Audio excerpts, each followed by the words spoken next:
I'm going to talk about is what I'm going to call the Tracial fundamental group. Yes, I'm James. I think I'm the person who sends the two-tard emails. So we're going to start out sort of in ancient history. So we start out with analytic continuation.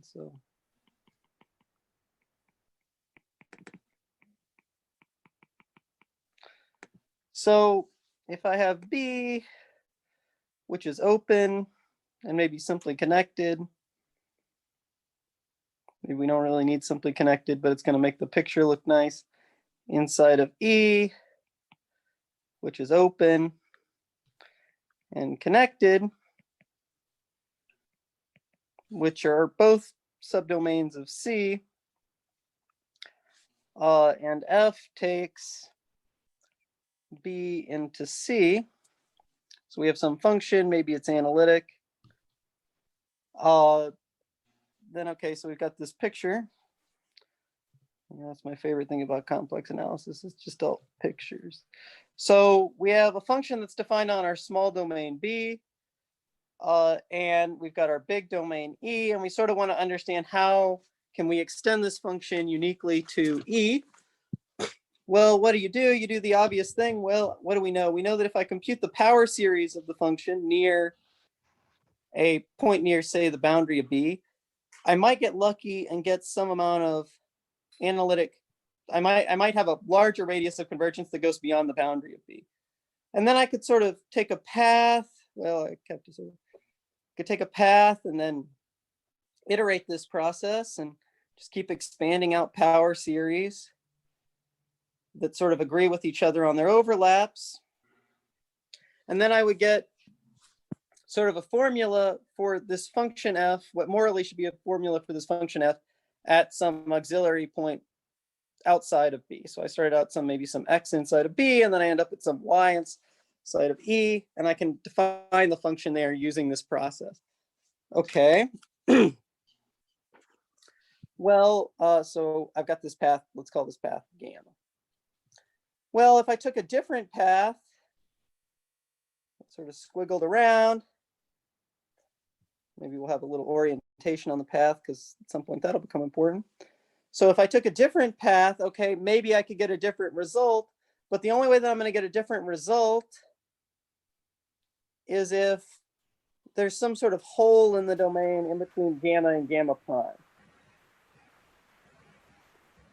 So in the parlance, this says that, let me mute some people. Okay. I don't know where the sound is coming from. Okay, well, it's fine now. Okay, so we have our, so the only way that we're going to get different results for the analytic continuation of our function f on B to this point y is if gamma 1 and gamma prime are not homotopic. So like we can't, but if we can deform gamma to gamma prime, then we know that actually we're going to get the same analytic continuation. So I'm going to define what I'm going to call a global germ, which is sort of motivated by the monodromy theorem. So we say F is a global germ if F analytically continues along every path in E. Now, okay, so that's, so if you've got an arbitrary path in E, you want to have a global germ as a function which analytically continues along basically every path. So that's sort of the idea. And yeah, so now so an observation here is that gamma 1 is, which I mentioned a little bit earlier, is homotopic to gamma 2, which is saying that one can be deformed to the other. Little picture. So you have your gamma 1, it's an oriented path, gamma 2 is an oriented path. So you're saying that you can deform one to the other. by sort of moving the path around like a piece of string. That happens if and only if every analytic continuation of a global germ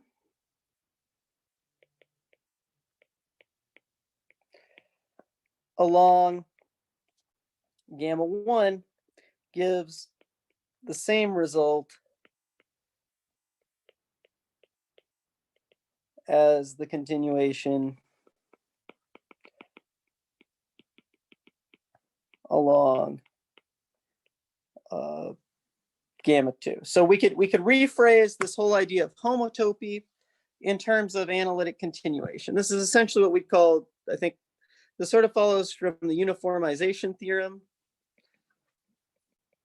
which I don't really want to go into, but the idea is that if I look at the space of all paths under the equivalence induced by homotopy, I get something called the covering space of E, and that covering space happens to be simply connected, and so therefore we get we sort of can define, and that covering space has to be basically homomorphic, sort of equivalent, holomorphically equivalent to either the whole plane or a or like the disk, so something like that. Okay. So then to review a little bit more, there's also concatenating paths. So if I have a path from X to Y, call it gamma 1. And if I have a path from Y to Z, call it gamma 2. Then, okay, I can denote gamma 2, gamma 1, or maybe I could write it in the other order. It's just the whole path whenever I join these two together. So that's like joining these two together. So really it's like I sort of go along these paths. Imagine this line is really superimposed. So that's really gamma 2, gamma 1. Just sort of depending upon how you want to write it, but that's sort of that's the idea. And okay, so we can concatenate paths. And so then this allows us to define something called the fundamental group.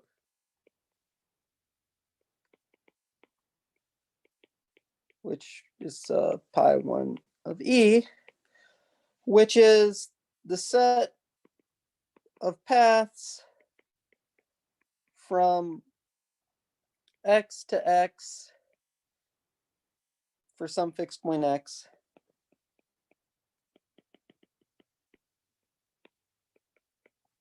up to homotopy.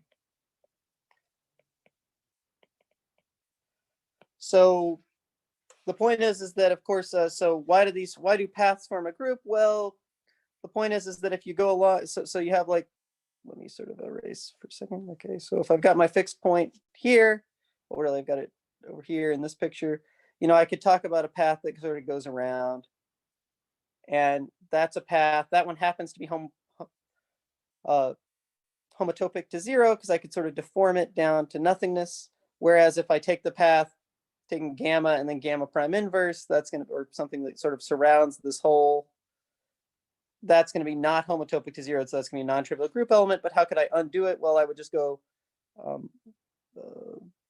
not that way. What I would do is I would just go around it the other way. So I would just sort of go around it the other way, and then I would cancel out that, because then I could sort of deform it around the whole.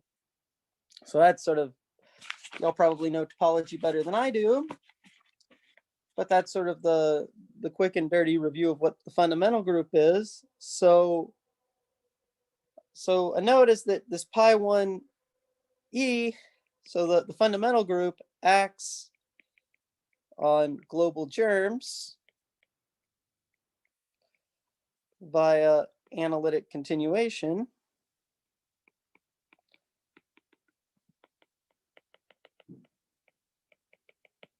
So what does that mean? That means that, well, if I've got a path inside of the fundamental group, what can I do? I can continue along that path And that would be my group action. That gives me a different global germ because then I know that I could just append any other path to that path. And that's sort of the idea here.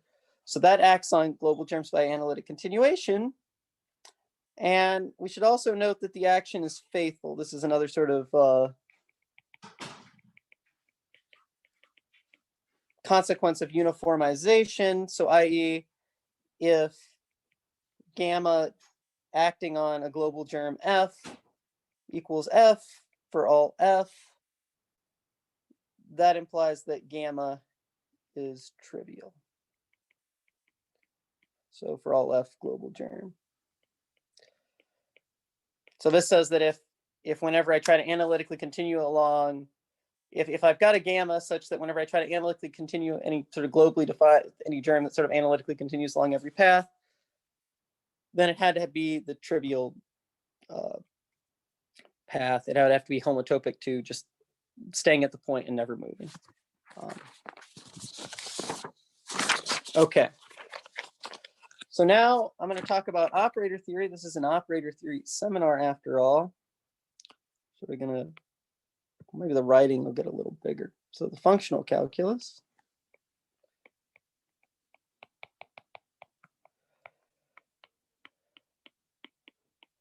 So we're going to sort of talk about two different ways that we can understand the functional calculus. But first, let's start with the function taking a set E into C, which is analytic. So probably we need E to be open. Then let's let A be a matrix with spectrum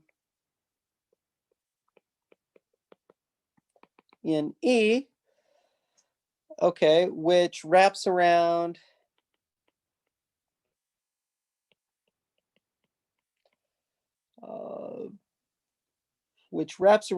the spectrum of A exactly once.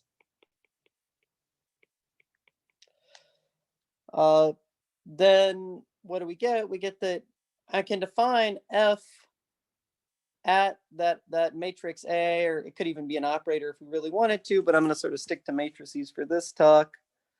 I could define F, and then I'm going to write this little f for evaluating it in the functional calculus, because at some point I'm going to have other sorts of functional calculi that I might want to evaluate in. And so this notation, while ugly, is going to serve a purpose. So what do? You just use Cauchy integral formula to evaluate what f of A is. So you take f of z over z minus A dz.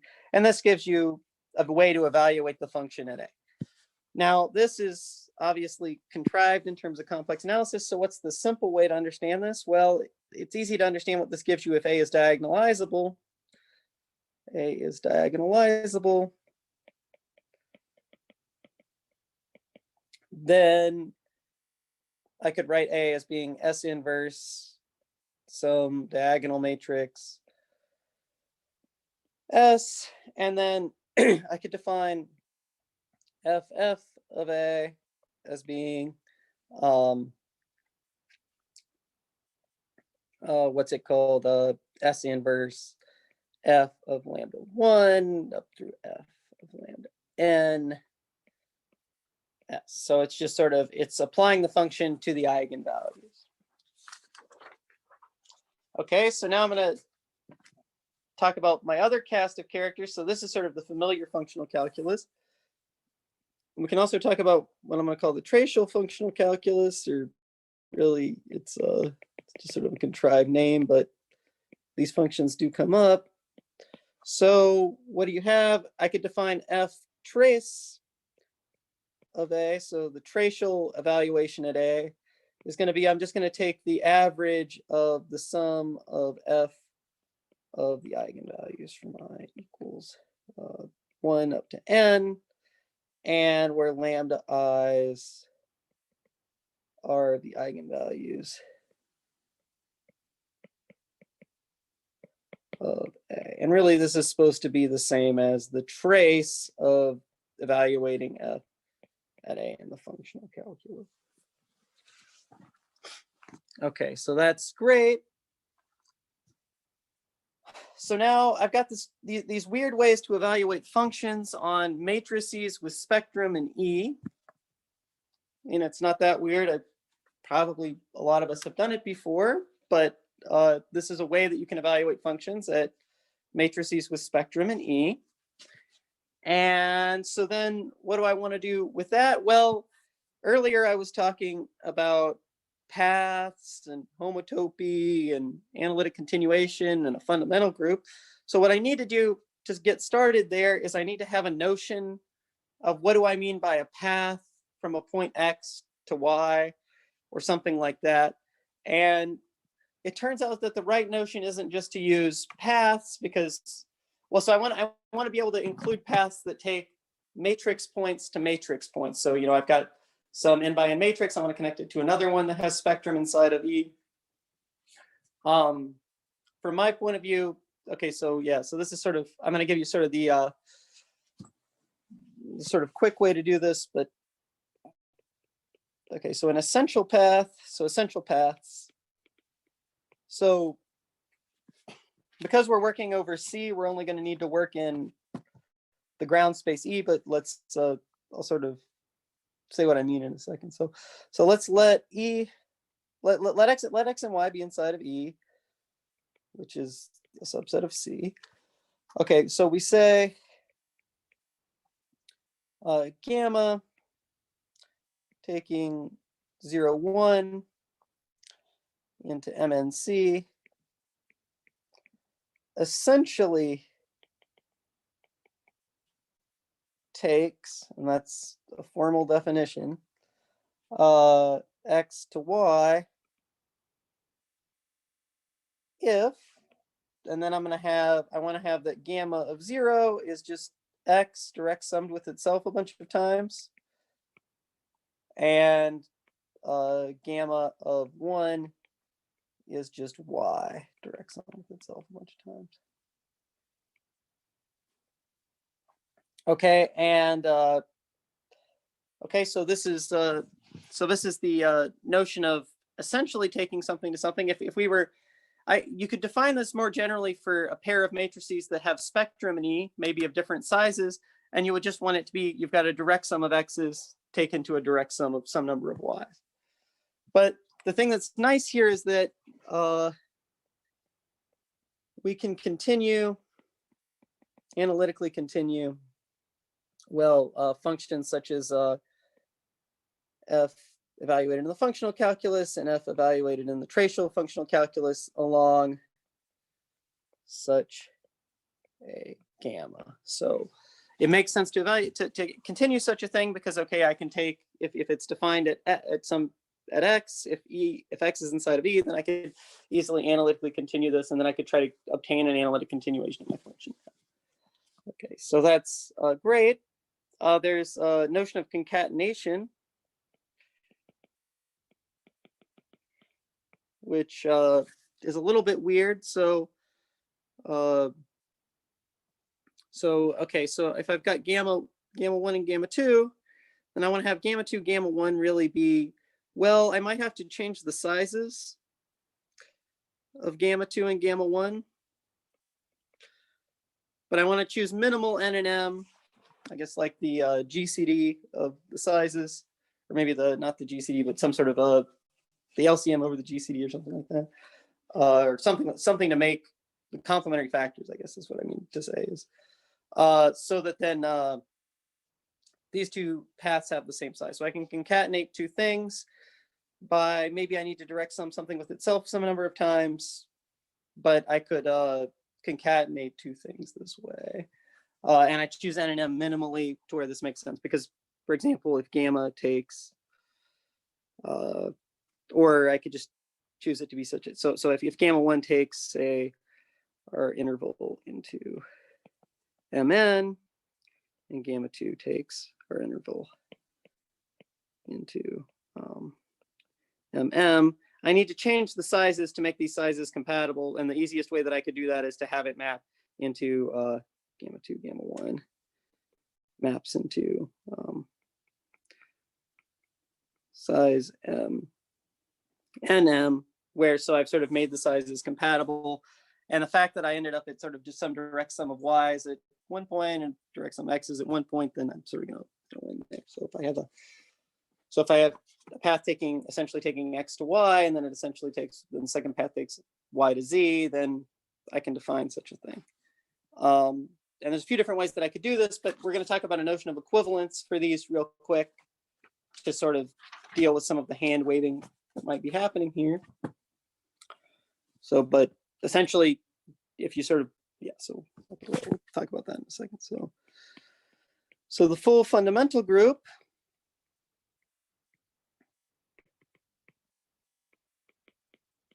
that's going to, we're going to denote by pi full of E is, so we're going to have paths essentially taking x to x, so some fixed point x is some point inside of E, some fixed point inside of E is connected again, probably. So then the choice of base point doesn't really matter. Use the subset of C. So taking paths, essentially taking x to x with values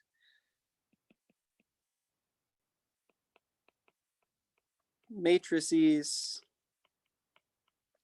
with spectrum in E up to the following equivalences.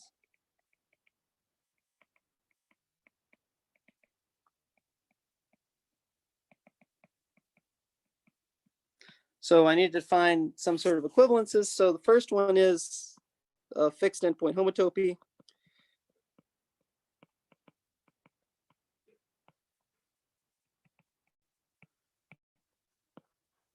So I fix the start point, which is x, the end point, which is essentially x, some direct sum x's. And then I also want to have the other equivalence that I want to have, which sort of makes this concatenation, the fact that maybe I could have chosen different n's and m's, sort of gets rid of maybe some of the fear there, is that I'm going to have that, not just, I want to have that, what's it called? That gamma 1 up through, if I have the same gamma repeated on the diagonal of a matrix, so if I have a path that really just looks like I'm repeating gamma on the diagonal a bunch of times, then I want to say that that's equivalent to gamma, it's the same as gamma. So I want to say that those two things are equal. So I'm saying that basically, sort of it looks like if I repeat myself, then that's sort of the same thing. And essentially, if you imagine analytically continuing within the space of matrices with respect to something like the functional calculus, the idea is that, okay, if I had just a normal path in E, and then I repeated it a bunch of times, well, then that's already a diagonal matrix. And then if I analytically continue along that, I'm going to get the same for each diagonal entry. So really, I'm not getting any new information about analytic continuation there. That's sort of the point. Okay, so this is the definition of the full fundamental group.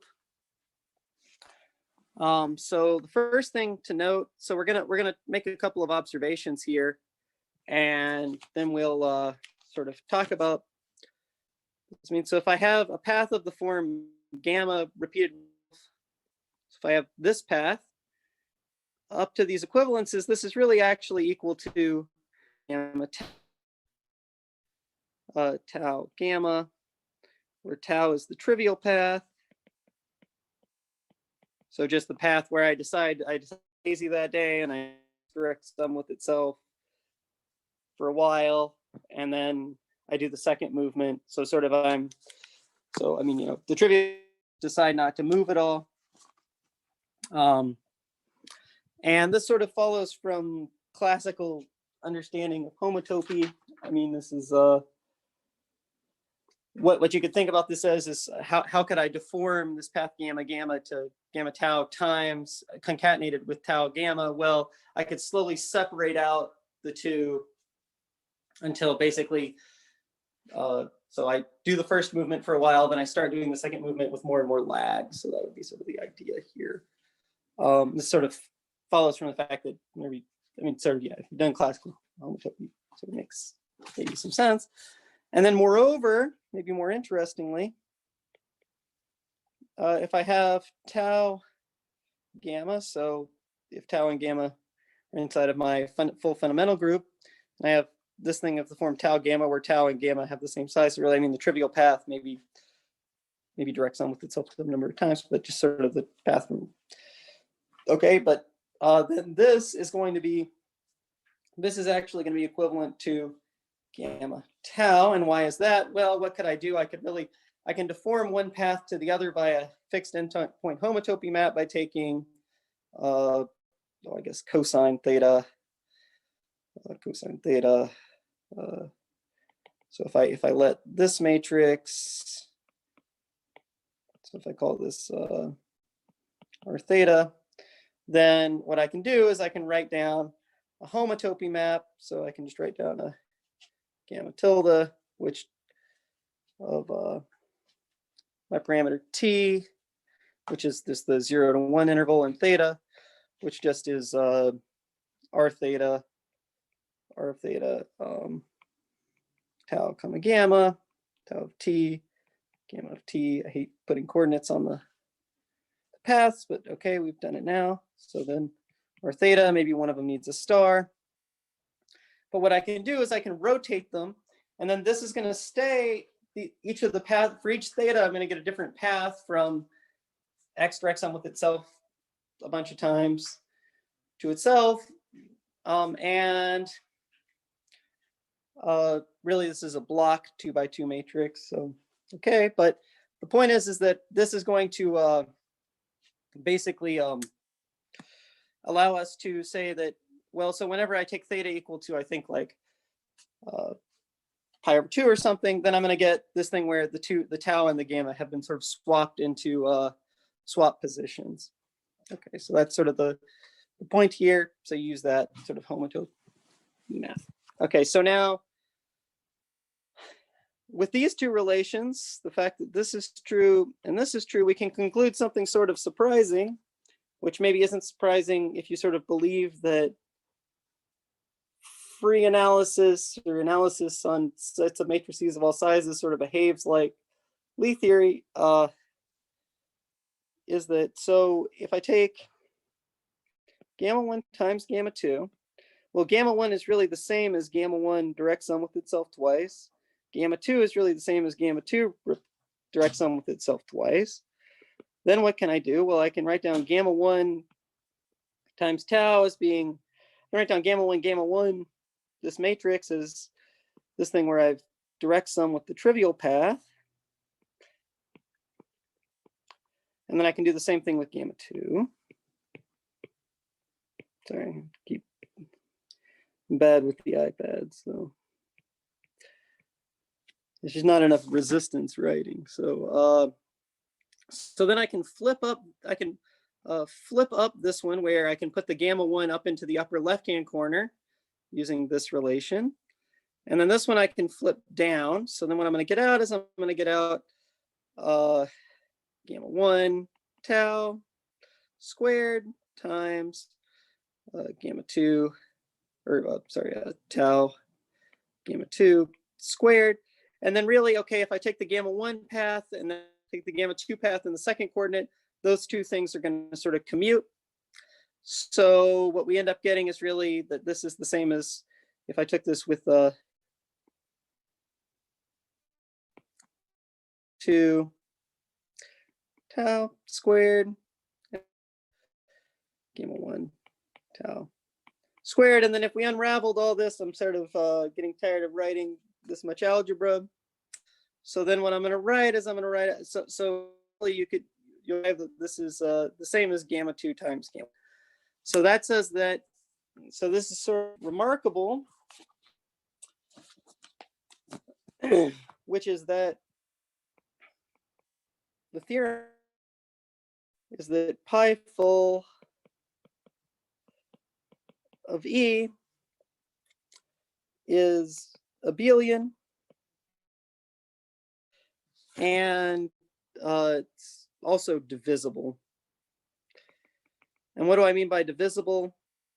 Well, what I mean is that if I have gamma, for every gamma, there exists a delta.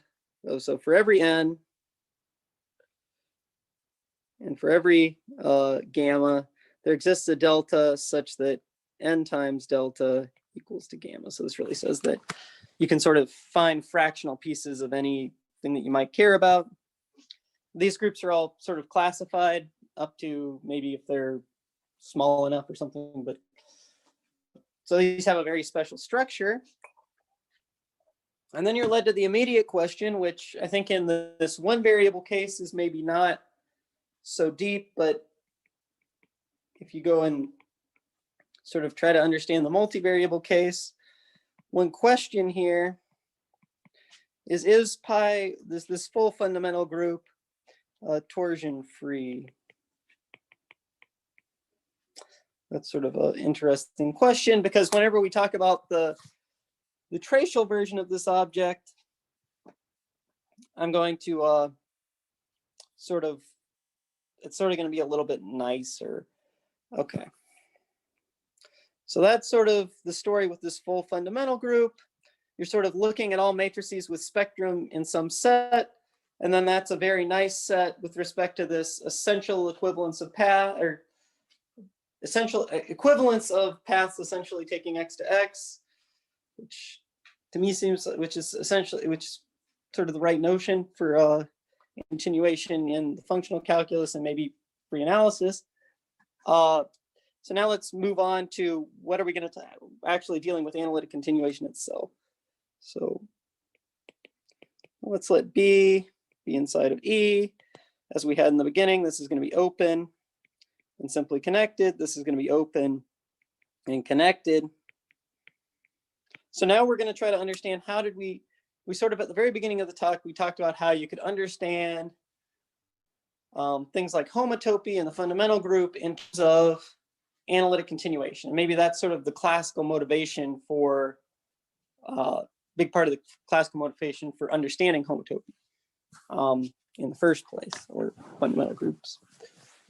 So we say that F taking F taking, or well, say, sorry, F taking B into C is a global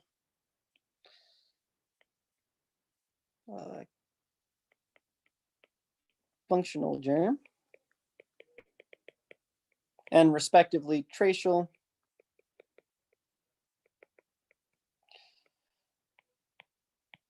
although the tracial ones are going to be the ones that are actually interesting.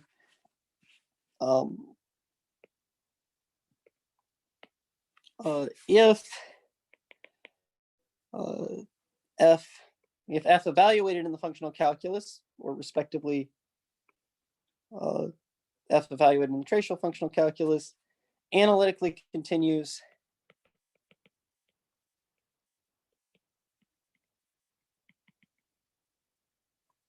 along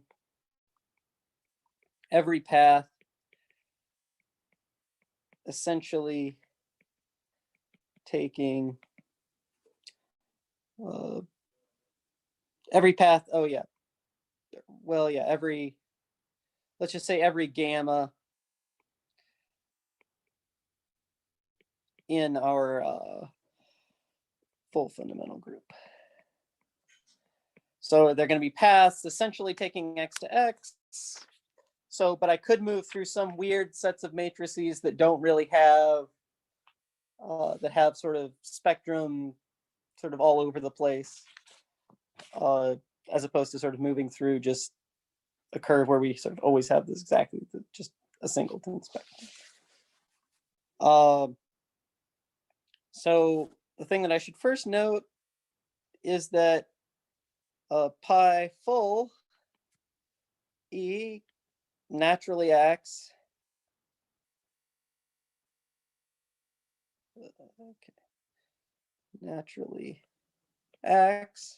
on global germs. Or yeah, so I guess global functional or tracial germs, I guess is what I mean to say, but So I could define, so the right thing to define here is I could define sort of a restricted version of the fundamental group, or really a quotient of it, which, so for example, I could define the functional fundamental group to be the full fundamental group quotiented out by all the stuff that basically didn't do anything. So I take the gamma such that whenever I continue a global germ along F, I get F for all global, how about global functional germs. F. So if I have that, then okay, so that could be my definition. So I basically take the things that behave trivially on global germs, I quotient out by those. Those are obviously useless. And then I get this functional fundamental group. Okay, this isn't going to be a very interesting object because, well, so first of all, we know that if I take gamma tau, that's supposed to be deformable to tau gamma. But if I take gamma dot tau hitting, say,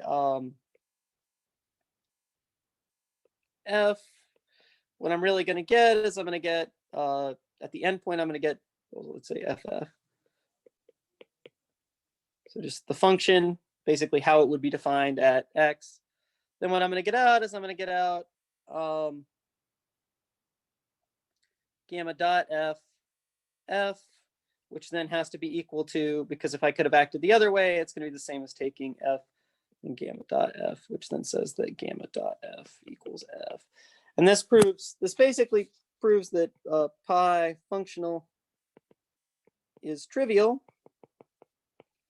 So this says that there's no real non-trivial sort of fundamental group or cohomology theory for what are called free functions, or at least or in the functional calculus, in the traditional functional calculus. But it's also true for free functions if you sort of know what those are. So the theorem, which of course is free universal monodromy,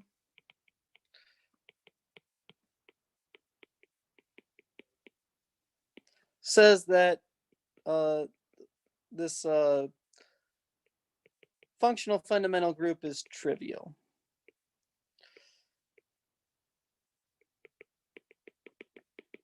So again, you could rephrase this as, if I analytically continue along any path, I always get, if I can analytically continue along every path, then I have a globally defined analytic continuation, which is the real statement of free universal monodromy. But in terms of this new sort of fundamental group stuff, this is sort of what the statement becomes,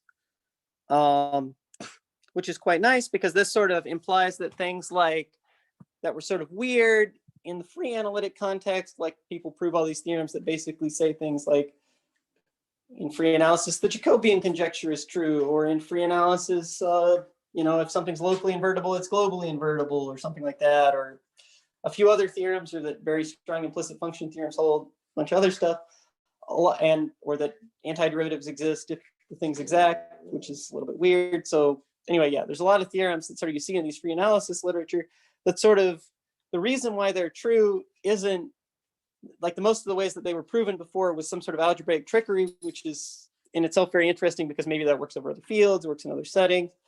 But the point is that the reason why it's holding is actually some maybe deeper geometric reason that has something to do with how big these sets in the functional calculus we can evaluate functions on. Right? And so this sort of gives a geometric reason why that sort of works. So now we talk about the tracial fundamental group.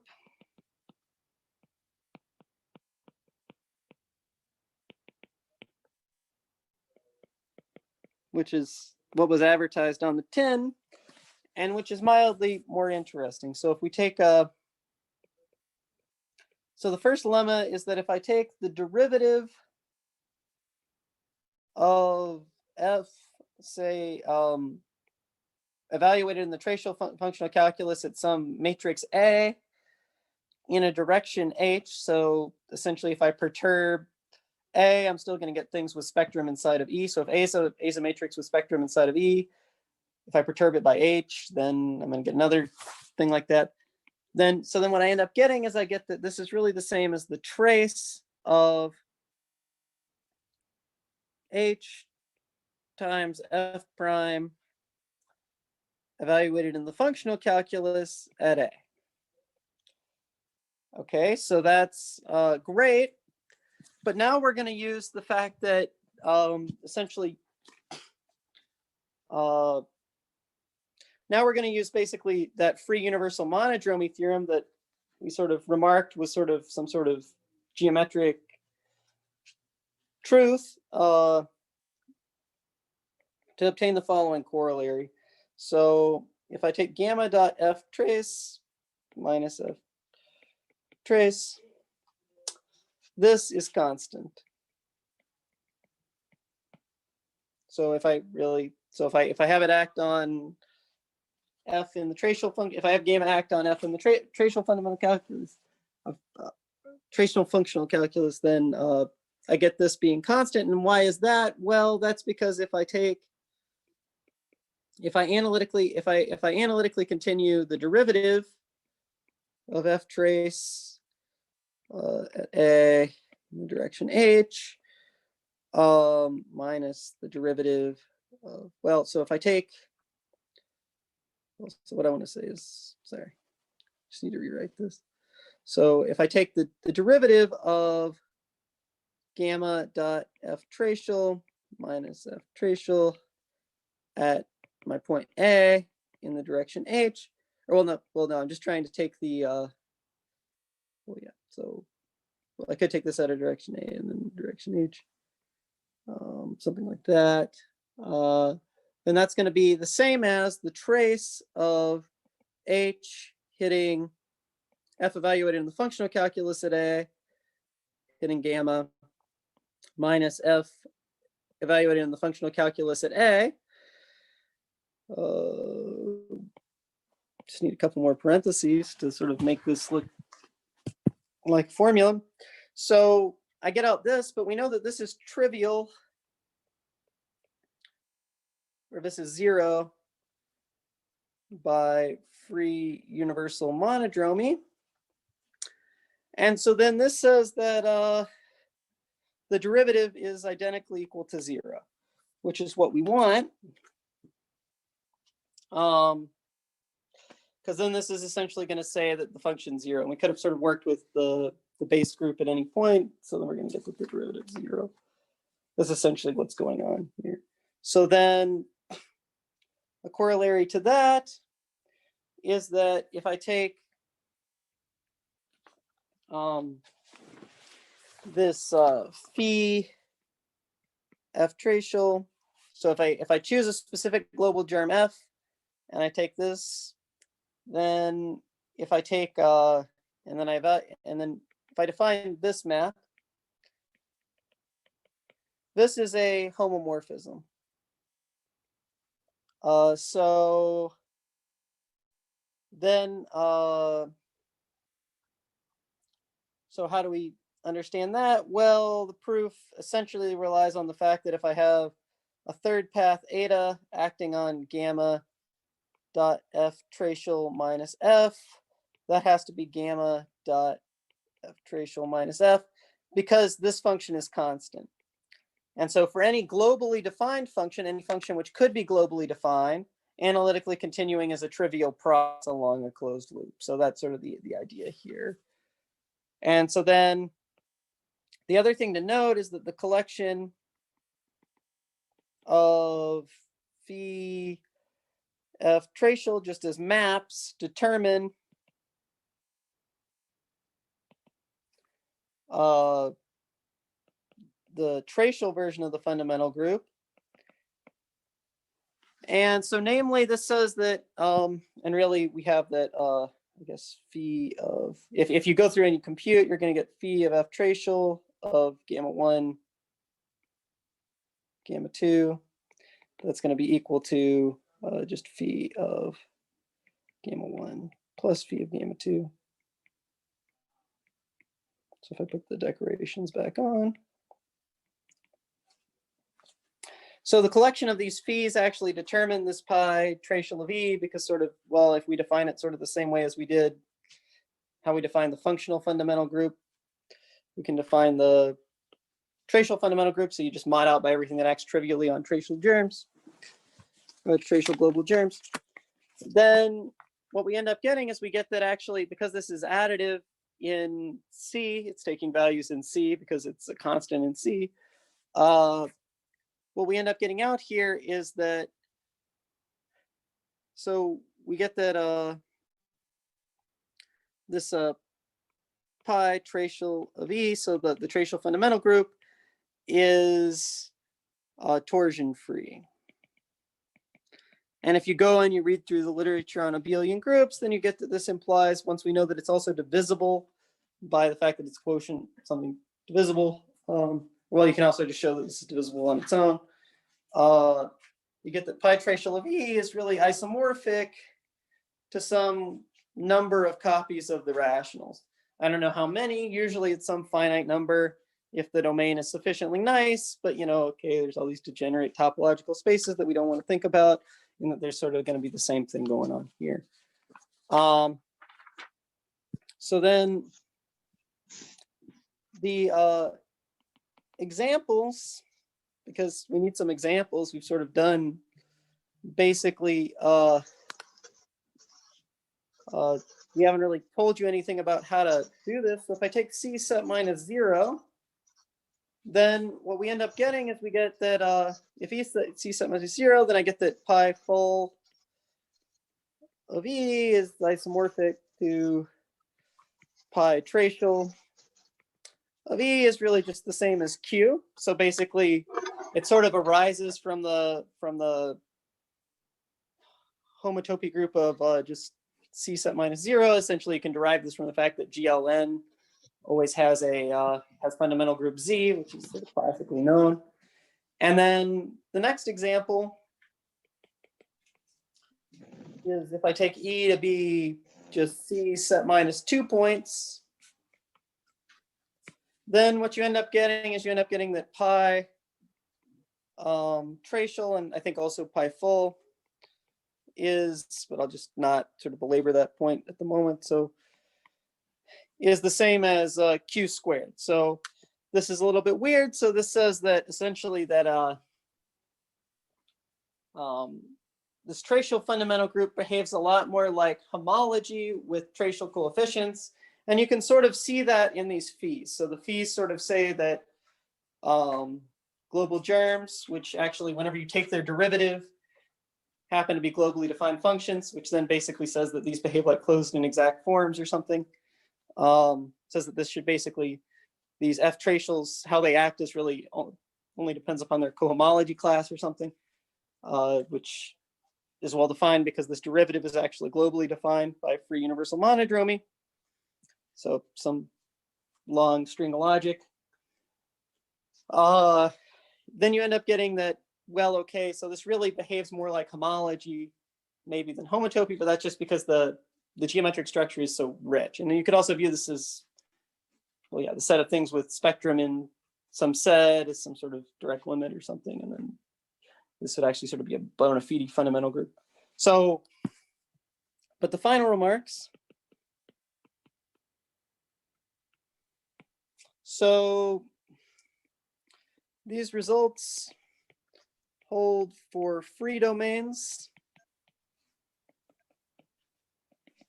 So, okay, so the idea of a free set is something where it's closed under direct sums and unitaries, and it's a set of matrices of all sizes. So something like that. That was basically the setup that we had to use because we had to be able to rotate through the space of matrices.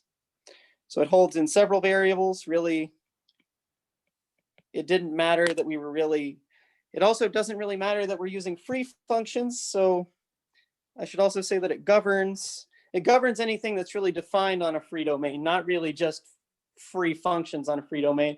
Although, as we saw in the functional calculus case, whenever you take a quotient of it to actually study the set of functions that you want to study, maybe it's just going to be trivial, but you're going to at least have something small and abelian to deal with. So So it holds for, so it governs things like, you know, tracial free functions,